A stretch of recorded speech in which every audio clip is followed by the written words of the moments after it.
자, 이번 시간에는 사회심리학 오늘 제11장 가족의 이해에 대해서 강의를 진행하도록 하겠습니다. 가족 체계와 가족 치료 우리가 이걸 생각하고, 두 번째는 주요 용어를 정리하고 또 그 용어에 대한 개념을 살펴보겠습니다. 그 다음에 세 번째는 주요 연구 및 적용 분야, 이 부분에 대해서 살펴보고요. 그 다음에 가족을 우리가 어떻게 이해해야 하는가, 그리고 마지막에는 가족 생활 주기에 대해서 우리가 살펴보고, 오늘 사회심리학 가족에 대한 부분을 다루겠습니다. 자, 우리가 이제 이번 시간에 학습 목표는 가족 체계와 가족 치료에 대해서 우리가 어떻게 이해를 하는지, 그리고 가족 치료와 가족의 이해를 통한 적용 분야를 우리가 학습을 하고요. 그 다음에 가족 생활 주기 단계별 주요 발달 과제를 우리가 살펴보겠습니다. 자, 가족 체계와 가족 치료, 이거에 대해서 살피는데, 체계, 이 체계라고 하는 것은 상호 의존적이고 상호 영향을 주고받는 부분들로 구성되어 있는 전체로 상호 관계를 맺고 있는 구성 단위들의 집합체이지만, 구성 단위들의 단순 집합이 아닌 구성 단위 간의 상호작용 또는 관계 양상을 포함하는 하나의 전체 또는 단위를 의미한다, 이렇게 말하고 있습니다. 자, 이 글을 이렇게 읽어보면 이 체계라는 것이 이렇게 너무 복잡한데, 쉽게 설명하면 이겁니다. 체계라고 하는 것은 하나의 시스템이다. 그래서 이 시스템 전체, 그 전체가 다 이렇게 연결되어져 있고, 그 중에 이렇게 연결해서 하나의 통으로, 집합체로 이렇게 묶은 것이다. 이렇게 우리가 생각을 하면 쉽게 이해를 할 수 있어요. 그래서 체계 하면은 시스템, 전체를 보는 거죠. 이게 전체예요, 전체. 그래서 이 안에 서로가 연결되어 있는, 여러 연결되어 있는 이런 모든 것들 다, 이런 것들 다 이렇게 연결되어 있는 이 전체를 우리가 하나로 묶었을 때 이것을 체계다, 이렇게 설명을 할 수 있습니다. 자, 그러면 우리가 이제 하나의 이 인생에서 이게 체계라고 하면은 이 체계의 한 부분이 있을 거 아니에요. 이 부분, 요 한 부분, 요 부분은 가족이라고 하는 한 부분, 이 전체 가운데서 한 부분을 떼어냈을 때 가족이다. 요 가족에 대한 또 그 전체를 우리가 가족 체계다, 이렇게 말할 수 있죠. 그래서 체계 하면은 큰 시스템이고, 또 그 큰 시스템 안에서 우리가 조명하는 이 가족 체계, 이렇게 볼 수 있습니다. 그림으로 그리면 제가 이렇게 그렸습니다. 자, 그래서 가족 체계란 가족 개인의 초점을 두기보다는 가족의 전체다. 그래서 가족을 강조하는 것으로 가족에 대한 핵심적인 개념의 틀을 제공한다. 그래서 제가 요 크게 이 묶음을 체계라고 봤을 때, 그 체계 안에는 여러 가지 그 묶음이 있을 거 아니에요. 이렇게 크게 여러 가지 이렇게 묶어놓은 것들, 그 중에 한 분야, 요 분야, 요것을 가족이다, 이렇게 볼 수 있습니다. 자, 예를 들어서 이 가족, 여기 직장, 그 다음에 무슨 학교, 이런 식으로 해서 내가 여기는 운동하는 곳, 이런 식으로 이렇게 했을 때에 한 부분이 가족이라는 거예요. 이 가족을 이렇게 하나로 묶어서 봤을 때 체계다, 이렇게 설명을 제가 해드렸습니다. 자, 그래서 개인의 탓으로 간주되어 왔던 문제를 관계와 사회적 상호작용이라는 측면에서 파악할 수 있다. 자, 이제 이 가족이라고 하는 것은, 자, 난 혼자가 아니잖아요. 이게 그러니까 혼자가 아니고 가족이라고 하는 건 이제 복수, 더 나아가서 사회 속에서 같이 서로 상호작용을 하는, 그래서 이 체계 속에서 함께 작용을 하고, 또 이 나의 개인적인 체계를 떠나서 큰 이 사회라고 하는 사회 체계 속에 또 우리가 이게 속할 수가 있다 이거죠. 그래서 이렇게 상호작용이라는 측면에서 이렇게 파악을 해볼 수 있다는 그런 얘기입니다. 자, 가족 체계론의 역사적 기원은 체계 이론은 제2차 세계대전 이후에 독일의 생물학자 베르탈란 피라가 여러 학문 분야를 통합할 수 있는 공통적인 사고와 연구의 틀을 찾으려는 노력 끝에 발표한 이론이다. 그래서 1950년대 체계 이론에 관한 관심은 여러 학문 분야로 확산됐고요. 그 다음에 경제학자 볼딩이 시스템 이론의 골격과 목적을 작성해서 일반 체계 이론을 정립시켰다. 그래서 이 전체를 시스템으로 그렇게 보는 그러므로 체계 이론을 정립시켰다는 거죠. 만들었다는 얘기입니다. 자, 일반 체계 이론이에요. 일반 체계 이론은 사회과학 분야에 도입돼서 사회학, 경영학, 교육학, 사회복지학, 그 다음에 정신치료, 가정학 등의 분야에서 1960년대 이후 새로운 패러다임으로 각 분야의 특성에 맞게 이론과 실제에 적용됐다. 그리고 가족치료 이론과 현장의 병리학자들은 가족을 하나의 체계로 보기 시작했다. 가족을 하나의 체계로 보기 시작했고, 그 다음에 가족론적 가족치료 접근을 시도했다. 이런 얘기예요. 그래서 가족이라고 하는 것도 하나의 체계로 봤는데, 자, 이제 요즘에는 가족을 과연 이때 당시에는 가족을 하나의 체계로 이렇게 보는 거예요. 자, 그런데 지금에 와서 현재는 우리나라도 1인도 가족이란 말이에요. 1인도 가족이니까 그 체계까지를 볼 수 있겠느냐? 이렇게 한번 반박할 수도 있어요. 근데 그때 당시에는 1인 가족이라는 개념이 없었고, 지금은 1인 가족인데, 그럼 1인도 가족에 대한 체계냐?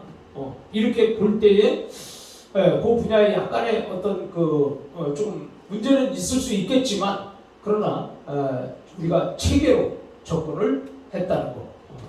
여러분들이 참고하시면 되겠습니다.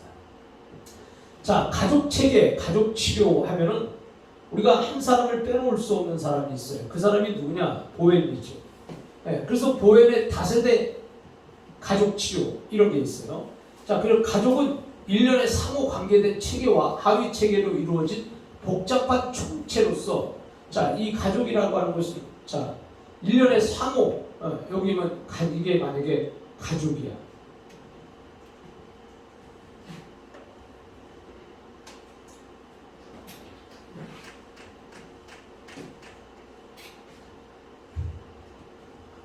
자, 이게 가족이라고 치십시다. 그러면 여기는, 자, 이 아버지가 있을 거 아니에요. 부모가 있을 것이고, 또 여기는 나가 있을 것이고, 여기는 형제가 있을 것이고, 등등. 그 다음에 또 내가 결혼했을 때 자녀가 있을 것이고, 그 다음에 배우자가 있을 것이고, 이런 등등. 자, 이런 것들이 이 안에서 서로 상호작용을 한다 이거예요. 이렇게 서로 상호작용을 한다 이거죠. 그래서 이 체계, 가족 체계 안에서도 서로 이 하위 체계, 나를 중심으로 해서 밑에 하위 체계, 내 위에 부모 체계, 상위 체계. 자, 이런 것처럼 이렇게 그 하위 체계로 이루어진 복잡한 총체다. 그래서 이 복잡한 총체뿐만 아니라 여기는 분명히 뭐가 있는 정서라고 하는 게 있다. 그래서 정서 관리 체계로 가족 내에 문제가 발생한 것은 개인과 상호작용하는 일련의 가족 체계적 증상이다. 그래서 이 안에서 어떤 문제가 발생했을 때, 자, 이 문제가 발생했을 때 이것은 나 한 사람만 문제가 되는 것이 아니라 가족 전체가 영향을 받는다는 거죠. 그래서 상호작용하는 일련의 가족 체계적 증상이다. 그래서 가족 구성원들의 지적 체계와 정서 체계가 분화되지 못한 경우에는 정서 체계가 지적 체계를 지배하고, 또 감정에 의존해서 쉽게 압력을 받고 적응력이 없으면서 융통성이 없이 문제가 발생할 수 있다. 자, 우리는 지적 체계가 있어요. 지적이라고 하는 것은 우리가 이제 이 머리죠, 머리, 인지. 자, 그 다음에 이제 정서 체계, 정서라는 것은 기쁘고 즐겁고 행복하고 그 다음에 뭐 고통스럽고 아프고 감사하고 이런 것. 자, 이런 것들이 이 지적 체계와 정서적 체계가 이렇게 딱 있을 때 이게 분화라는 것은 분리되는 거잖아요. 이 분화되지 못한 경우에는 정서 체계가 이 정서가 지적 체계를 지배한다. 예. 그래서 우리는 흔히 말해서 상식이 통하는 뭐 사람이다. 그랬을 때는 상식이라고 하는 것은 이 지적 우선이죠. 지적인 것이 내 감정을 통솔할 수 있어야 된다. 자, 그런 것이죠. 그게 이제 상식이 통한다. 근데 이 지적인 것이 내 감정을 통제하지 못하게 되면 이 감정이 오히려 지적인 것을 통제한다 이거죠. 그러니까 기분이 그 사람의 모든 것을 좌우하고, 그래서 기분이 그 사람의 모든 영향을 미쳐서 그 지적인 인지 쪽에 오히려 그 영향을 인지가 영향을 주지 못하는 그렇게 된다 이 말이죠. 그래서 우리는 우리가 상식 혹은 이 지적이 이것이 정신을 우리가 통제해야 되는 거죠. 예. 근데 만약에 반대로 이걸 통제하게 되면 이 사람이 너무 이게 극단적이 되고 행동이 그냥 감정적으로 이렇게 살아버리니까 문제가 생길 수 있다 이렇게 보는 거예요. 자, 그다음에 가족 간의 삼각관계. 가족 간의 삼각관계는 자, 예를 들어서 나와 여기 부모와 배우자 이 관계만 해도 삼각관계고, 또 형제 이렇게 부모 이런 거 삼각관계죠. 자, 어쨌든 간에 가족 간의 삼각관계, 부부 정서관계와 체계. 또 이 부부도 말이에요. 이 배우자에게 부부도 이거를 따로따로 보는 것이 아니라 이것을 한 덩어리로 본다. 그래서 덩어리로 봤을 때는 체계가 되는 거죠. 체계. 네. 덩어리로 보지 않고 이걸 나눴을 때는 개인이 되는 거지만 이것을 합했을 때는 체계로 이렇게 보는 것이다. 그 다음에 그래서 이제 부부 체계. 그 다음에 이제 체계상의 수준과 열악관계, 형제 하위 체계. 형제 하위 체계라는 것은 내가 만약에 큰아들, 내 있으면 그 밑에 동생, 또 이렇게 쭉쭉쭉, 뭐 첫째, 둘째, 이게 첫째, 둘째, 셋째, 넷째, 뭐 이런 식으로 이게 밑으로 내려가니까 하위 체계죠. 그래서 형제 하위 체계. 그래서 형, 동생 이렇게 쭉 있는 거. 그 다음에 이제 정서적 차단. 그 정서적 차단하고 개인 간과 세대 간의 부모, 자녀 간의 감정의 밀착 정도와 고립화 정도. 3세대를 통한 가족의 투사 과정, 그 다음에 가족의 역사성, 그 다음에 다세대 간의 전달과 가족이 처한 사회 문화적 환경과의 관련이 있다. 자, 그래서 이제 이 모든 것은 이 가족 간에 여기에서 뭐가 문제냐? 자, 부부 간에도 있어요. 부부 간에도 부모에도 부모 체계가 있을 것이고, 또 부부 체계가 있을 것이고, 또 여기는 형제 체계가 있을 것이고, 이 전체를 봤을 때 우리가 가족 체계다 이렇게 볼 수 있단 말이에요. 자녀 체계도 있을 거란 말이에요. 자, 그러니까 이와 같이 이 전체를 우리가 봤을 때 이 모든 가족은 항상 혼자만 있는 것이 아니라 어떤 여기에서 관계를 이룬다. 관계. 그 관계가 우리 둘의 관계도 될 수도 있고, 또 삼각관계도 될 수가 있다.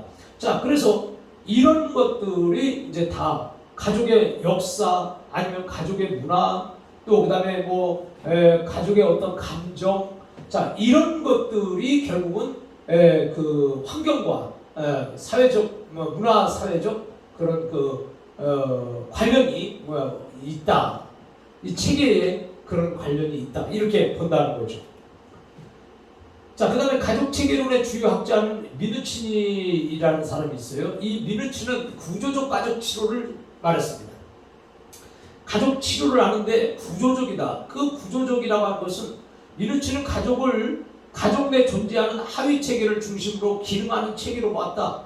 그리고 가족 구성원은 가족이라는 체계의 성분, 체계의 대상이 되고 필요에 따라 열악하고 가족원의 숫자, 그 다음에 성별, 그 다음에 세대에 따라서 다양한 합의 체계를 발생시킨다 그랬습니다.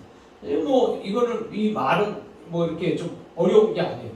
가족이라고 하는 것은 반드시 거기에는 합의 체계가 있는 거잖아요. 부모, 자녀, 뭐 순서 이런 것들이 이제 합의 체계고, 또 그다음에 이제 가족원이 몇 명이냐, 또 가족원이 뭐 남자가 몇 명이고 여자가 몇 명이냐, 또 이게 같은 세대냐, 부모의 세대가 있고 나의 세대가 있고 자녀의 세대가 있다 이거예요. 자, 그래서 이렇게 다양한 합의 체계를 발생시킨다는 거죠. 그 다음에 가족 구성원은 가족 체계의 상호 작용 패턴과 가족의 규칙에 따라서 통제받기도 한다. 자, 그러면 이 봐요. 만약에 여기서 나라는 사람이 가족의 규칙이 있어. 규칙. 자, 규칙이 있으면 나라는 사람이 규칙을 벗어나려고 안 하잖아요. 그래서 될 수 있으면 가족의 규칙 안에서 살려고 하잖아요. 그래서 원가족 규칙, 자, 이런 게 있단 말이죠. 그래서 될 수 있으면 가족에서 질서를 위해서 가족 체계의 어떤 질서를 상호 작용, 질서 이런 것들을 위해서 규칙이 필요하다. 규칙이. 그래서 원가족 규칙 이런 것들은 이제 굉장히 중요한 거죠. 그 여러분의 가족도 보면은 가족 나름대로 다 보이지 않는 규칙이 있죠. 예를 들어서 우리는 엄마 아버지가 몇 시까지 자녀를 들어오게 한다. 뭐 이럴 때는 이렇게 한다. 저럴 때는 저렇게 한다. 자, 이런 것들이 이제 이렇게 가족 규칙으로 이렇게 정해지게 되겠죠. 자, 그 다음에 가족 구성원은 가족 체계의 상호작용 패턴과 가족의 규칙에 따라서 통제받기도 하고 영향을 받고, 또 각 하위 체계 사이에는 경계가 있고 서로 관련되어 상호작용한다. 자, 그러니까 여기서 부모, 자녀 경계 있어요. 또 부모, 나와 자녀 이것도 경계 있어요. 부부간에도 있고 형제간에도 있고. 자, 이런 경계가 있고 서로 관련해서 상호작용을 하는 게 가족이다. 이렇게 구조적으로 합의 체계를 이렇게 딱 부모, 나, 자녀 이렇게 합의 체계를 두어서 이렇게 구분을 하는, 이걸 갖다가 이제 우리가 미누침의 구조적 가족 치료라고 하죠. 자, 그 다음에 가족의 기능이 원활하게 수행되려면 체계 간의 경계선이 무엇보다 명확해야 한다. 자, 체계 간의 경계선이 무엇보다 명확해야 된다 이 말이에요. 자, 이건 뭘 얘기하냐면, 자, 여기서 이게 체계가 있어요. 부모, 나, 자녀, 형제, 부부, 이렇게 했다 쳐요. 그러면 여기에서 그 확실한 어떤 경계선이 있어야 가족이 존재하는데 애로사항이 없는 거지. 경계선이 없으면 형이 아버지인지 아버지가 형인지 모를 정도로 막 이렇게 돼버리면 가족이 또 이게 질서가 문제가 생기는 거잖아요. 그래서 만약에 동생이 아버지 노릇을 한다든지 막 이러면 안 되잖아요. 그렇기 때문에 이 가족 기능이 원활하게 수행되려면 체계 간의 경계선, 이 경계선이 분명해야 된다는 거예요. 그 다음에 경계의 명확성과 함께 체계가 유지될 정도의 정의된 위계 질서가 있어야 된다. 자, 그러니까 이 가족 간에도 질서가 없어버리면 아주 이게 형이 아버지보다 더 무섭고 막 이렇게 돼버리면 이거 안 되는 거잖아요. 그래서 거기에는 반드시 위계 질서가 필요하다는 거죠. 만약에 자식이 부모님한테 대들고 또 부모님이 자식한테 꼼짝 못하고 그런 것은 위계 질서가 무너진 거죠. 그래서 권력의 분배, 자, 권력의 분배도 이것도 있어요. 그래서 할머니, 할아버지가 그냥 부모가 어느 정도의 권력을 이렇게 행사할 수 있는지, 또 내가 자녀 간에 얼마 정도의 권력을 행사할 수 있는지, 그것도 권력을 서로 분배를 해야 돼요. 그래서 만약 권력이 분배가 안 되면은 이거 또 가족에서 체계가 또 흔들리게 되는 거란 말이에요. 자, 그 다음에 부모가 부여한 가족 규칙, 부모가 내놓는 가족 규칙이 있을 것이고, 부모의 권위가 중요하다. 그래서 부모가 이렇게 너 오늘 몇 시까지 들어와라. 또 부모가 너 이거 해라. 이렇게 명령을 들어야 되는데, 부모가 만약에 권위가 떨어져 보세요. 그럼 부모 말 안 듣는 거예요. 그러면 그 가족은 부모가 있으나 마나죠. 자, 이런 것을 생각하면서 우리가 구조적 가족 치료를 지금 배우고 있습니다. 자, 올슨의 가족 치료, 가족 체계 순환 모형이에요. 올슨 등은 일반 체계 이론을 가족에 적용해서 체계 모델을 개발했다. 그래서 가족 체계에 대한 순환 모형으로서 가족의 결속력, 자, 이런 걸 보면 이 가족끼리 나를 중심으로 해서 부모, 자녀, 형제 뭐 이런 부부, 자, 이런 것들이 이렇게 결속력이라고 하는 것은 그 단단한 보이지 않는 어떤 그 힘이잖아요. 근데 이제 예를 들어서 가족끼리 결속력이 강하면 가족끼리 서로 보호해줘요. 또 서로 이렇게 지켜주고요. 근데 결속력이 없으면 가족끼리 보호가 안 되잖아요. 너는 너, 나는 나. 엄마는 엄마, 아버지는 아버지, 나는 나. 간섭하지 마시라. 내가 다 알아서 한다. 자, 이런 것들은 이제 이 결속력에서 문제가 생기는 것이다. 그 다음에 적응력을 가족 의사소통의 중심 개념으로 가족 체계를 진단했다. 자, 그 다음에 이제 결속력뿐만이 아니라 이번엔 적응력이에요. 이 가족이 어떤 일을 할 때 무엇이든지 이렇게 적응할 수 있는 능력이 얼마큼 되냐. 그래서 가족의 그 기능적으로 봤을 때 가족이 그 어떤 일이 닥쳤을 때 거기에 대해서 얼마큼 적응이 가능하냐. 자, 이런 것을 우리가 이제 보게 되는 것이다. 자, 그 다음에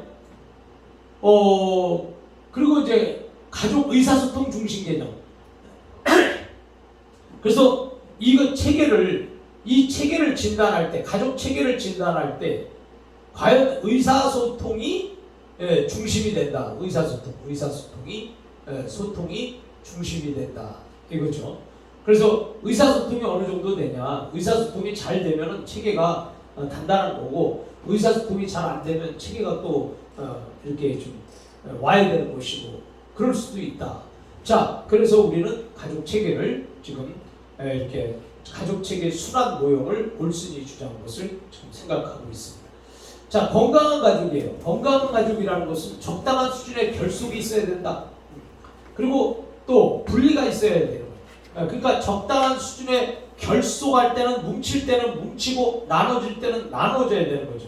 그래서 그 분리가 있어야 하고, 또 그 다음에 변화가 요청될 때는 적절한 적응력이 있어서 변화가 가능해야 되는 것이고, 또 의사소통 체계가 분명해야 되는 거예요. 그래서 자기 표현과 감정이 명확하게 오고 가야 된다는 거예요. 가족끼리도. 그래서 가족끼리도 자기 감정의 표현이 제대로 정확하게 전달이 안 되면 가족끼리도 이게 문제가 생기는 것이고, 서로 의사소통이 안 되면 가족 간의 관계가 멀어지는 것이다. 그래서 가족끼리 서로 의사소통이 잘 이루어야 되고, 또 관계도 잘 형성돼야 된다. 자, 이렇게 우리가 생각을 해볼 수 있습니다. 그 다음에 가족의 결속이라는 것은 뭐냐면, 결속력이라는 것은 가족 구성원이 가족 내의 다른 체계 또는 성원들과 분리 또는 결속된 정도로 정서적 유대감 정도에 따라 과잉 분리, 연결, 밀착으로 나뉜다. 그래서 가족의 기능화는 가족 결속력과 곡선적 관계를 가진다. 그래서 가족의 기능화는 가족이 얼마큼 결속력이 있냐, 거기에 곡선적 관계를 갖게 된다는 거예요. 그래서 가족 결속력이라는 것이 이 결속이 다른 체계와 또 가족 구성원들 간의 어떤 분리 또 결속 이런 것들 정도, 자, 이런 거로 이렇게 가족의 기능화는 가족 결속력과의 곡선적 관계를 갖는다고 말했습니다. 자, 그 다음에 콘스탄틴 가족 개방 체계, 콘스탄틴의 가족 개방 체계를 우리가 생각해 보겠습니다. 자, 콘스탄틴은 일반적으로 가족을 개방 체계라고 보고 있어요. 그래서 개방 체계의 특징은 의사소통과 역할 구조, 경계 측면에서 보면 의사소통이 명확하고 진실하며 또 방어적이지 않고, 역할 구조는 권력이 다소 정리된 민주형이고 융통성이 있고 경계는 잘 분화되어 있다. 자, 이렇게 해서 가족을 개방체계로 콘스탄틴이 보는 거죠. 그래서 개방형일지라도 점차 속박되고 혼란된 속박의 특징으로 옮겨가면서 계속 자원이 부족해지면 가족은 혼돈합니다. 그리고 분리된 지경에 이를 수 있지만 중요한 것은 개방 체계만이 건강한 가족의 기능 체계가 아니며 모든 가족 체계는 개인과 가족의 욕구를 분배하고 통제하는 과정을 가지고 있다. 이렇게 말합니다.